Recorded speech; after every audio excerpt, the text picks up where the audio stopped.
Hello everyone, welcome back. In this video, I'm going to show you how to use Stripe in 2025. Now, Stripe is one of the most trusted platforms for the online payments, and I'm going to show you step by step how you can set it up and start accepting your payments. So, without further delay, let's get straight into it. First of all, you need to come here on stripe.com. Then you need to set up your free account over here. It is going to ask you about your business name, your email address, and password. So you need to provide those details.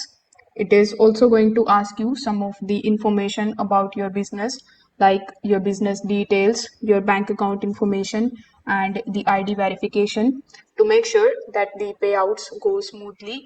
So here you can click on the option of verify your business. After that, you need to provide your business related details.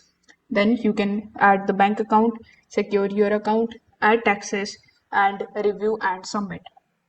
So once you fill out this complete form and submit it, it is going to be taking around 24 to 48 hours for your application to get approved. Once this step is done, you are going to see this type of dashboard in front of you.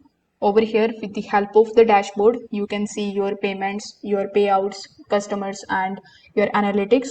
So this is basically your control center for everything. Over here, you can just simply click on the option of payment.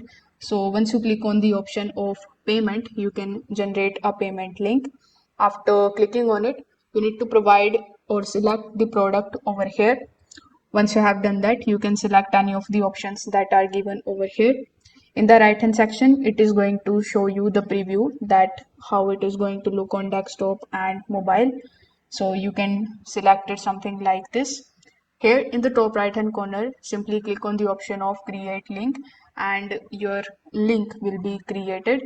If you have a website or Shopify store, you can also embed Stripe checkout. So this gives customers a professional checkout page with the options like credit card, Apple Pay, and Google Pay. If this video helped you out, make sure that you like this video and subscribe to the channel. Thanks for watching.